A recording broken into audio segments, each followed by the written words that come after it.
नमस्कार दोस्तों, कैसे हैं आप सब। इंडोनेशिया से एक न्यूज़ निकल के आई है कि इंडोनेशिया में कुछ लड़कियों को रॉन्ग हिजाब पहनने पर नियर अबाउट 14 गर्ल्स थी, ठीक है, जिन्हें रॉन्ग हिजाब पहनने पर टीचर ने क्या किया, उनके हेड को शेव कर दिया गया। क्लियर। हिजाब का डिस्प्यूट जो था basically it was also in India, और इंडिया के बाहर भी जो हिजाब का डिस्प्यूट है वो बहुत ही ज़्यादा एग्रीवेटेड है। हिजाब की बात की जाए तो इस्लाम के जो रिलीजियस बिलीफ है, ठीक, उस बिलीफ के अकॉर्डिंग जो विमेंस हैं अगर वो बाहर जा रही हैं तो उन्हें हिजाब पहनना चाहिए। क्लियर। नाउ, अब whether it is the essential religious practice या फिर it is a common religious practice, क्या अगर कोई हिजाब नहीं पहनना चाहता है तो क्या उस पर उसको फोर्स करना चाहिए कि नहीं करना चाहिए, तो ये सारे कई सारे मुद्दे निकल के आते हैं। एज़ फार एज़ इंडिया की बात की जाए तो इंडिया में जो हिजाब है, ठीक, तो बेसिकली सुप्रीम कोर्ट के मैंडेट के अनुसार ये बोला भी गया था कि हिजाब अगर आप पहनना चाहते हैं तो पहन सकते हैं। क्लियर। बाकी स्कूल में हिजाब पहनने को लेकर इंडिया में भी इश्यूज़ चल रहे थे और वहाँ पर भी कई सारे रिलीजियस क्लैश हुए थे।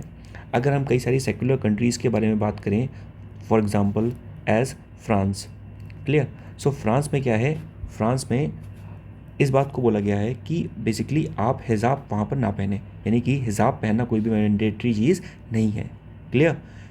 जो भी अरब कंट्रीज़ हैं वहाँ पर हिजाब एक एसेंशियल प्रैक्टिस है, ठीक है। तो ये चीज़ आपको पता होनी चाहिए और ये न्यूज़ निकल के यहाँ से आ रही है। तो नियर अबाउट 14 जो गर्ल्स थी उन्हें उनके हेड को क्या कर दिया गया है, शेव कर दिया गया है, which is a very derogatory practice. Clear. तो ये चीज़ आपको पता होना चाहिए। नेक्स्ट, इंडोनेशिया की बात किया जाए, इंडोनेशिया में देखिए नियर अबाउट दी 86% जो है वो इस्लामिक पीपल्स हैं, 10% जो है वो क्रिश्चियनिटी को अडॉप्ट करते हैं, 1.7% हिंदुज़म और 0.8% जो है वो बुद्धिज़्म है। यानी कि जो मेजॉरिटी रिलीजन है इन दी इंडोनेशिया इज़ इस्लाम। तो इस्लाम जो है मेजॉरिटी रिलीजन है, ये चीज़ पता होनी चाहिए। नेक्स्ट हम बात करें, इंडोनेशिया जो है उसमें कई सारे आइलैंड्स आते हैं। Indonesia it is an island country और बहुत ही प्रॉस्परस कंट्री है, ठीक है। ऐसा बोलते हैं जो जकार्ता है इसकी जो कैपिटल है वो कभी भी सोती नहीं है, मीन्स रात में भी वहाँ पर काम होता रहता है, रात में भी वो काम करते रहते हैं। Clear. It is a very progressive country, but apart from the progression यहाँ पर बहुत ज़्यादा क्या है, बहुत ज़्यादा करप्शन भी प्रिवेल्ड है, तो करप्शन भी है। क्लियर। और इंडोनेशिया की बात की जाए तो इंडोनेशिया जो है वो कई सारे आइलैंड से मिलकर बनती है, जैसे जो सुमात्रा आइलैंड हो गया, ठीक, सुमात्रा हो गया, and then we have the Java, East Timor, और जो न्यू गिनिया है, ठीक है, जो हमारा न्यू गिनिया है, तो न्यू गिनिया को हमने दो पार्ट में डिवाइड किया है, ठीक। जो न्यू गिनिया का जो ईस्टर्न पार्ट है ये आता है अंडर दी ओशियानिया। क्लियर। और इसका जो वेस्टर्न पार्ट है it is a part of the Indonesia, यानी कि ये ईस्ट एशिया का पार्ट है। क्लियर। साउथ ईस्ट एशिया का ये पार्ट है। And then there are many more islands, कई सारे और भी आइलैंड्स हैं, जैसे कालीमंतन, ठीक, Kalimantan, Kalimantan is also the part of the Indonesia, ठीक।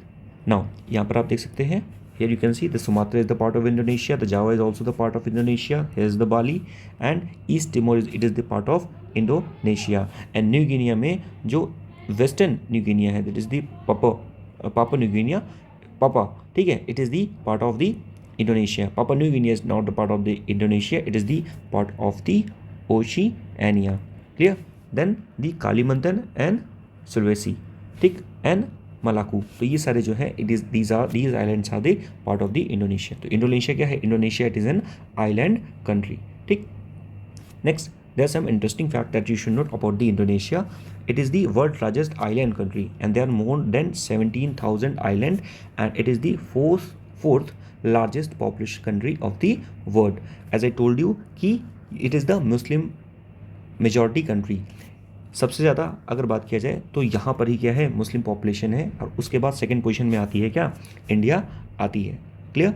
And world most populous island in the world is the Java island which is the part of the Indonesia, and Indonesia was also the founding member of the non aligned movement which in short form हम इसको समझते हैं as the नाम।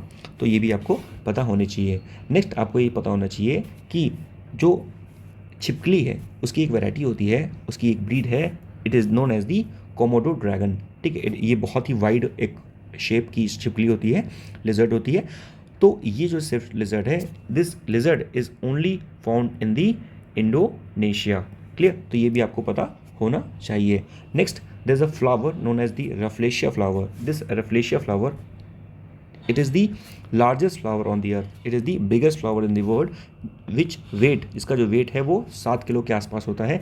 ये भी सिर्फ Indonesia में पाया जाता है। एक और चीज़ पता होनी चाहिए इंडोनेशिया के बारे में, इंडोनेशिया में कॉफ़ी बनती है, ठीक, जिसे हम लोग बोलते हैं civet coffee. Civet, it is an animal, इस एनिमल की जो डाइजेस्टिव ट्रैक होता है वहाँ से वो कॉफ़ी निकलती है और वो कॉफ़ी बनती है। क्लियर? तो कहने का मतलब है, आप कह सकते हो इट इज़ दी पॉटी, आप बोल सकते हो कि इसका जो पॉटी है, ठीक है, तो वो उससे वो जो कॉफ़ी बनती है, it is the civet coffee, जो बहुत ही महंगी मिलती है, नियर अबाउट 3,500 से 4,000 रुपये एक कप आपको कॉफ़ी मिलेगी। क्लियर? तो इतनी महंगी कॉफ़ी मिलती है, इसकी बहुत ज़्यादा डिमांड है और ये कॉफ़ी सिर्फ इंडोनेशिया में होती है। So these are some of the interesting fact about the Indonesia. I hope आपको ये वीडियो समझ में आई होगी। अगर अच्छी लगी हो, keep share this video with your friends. I will upload more such video as I got the topic. Thank you. Till then, take care. Goodbye. Jai Hind.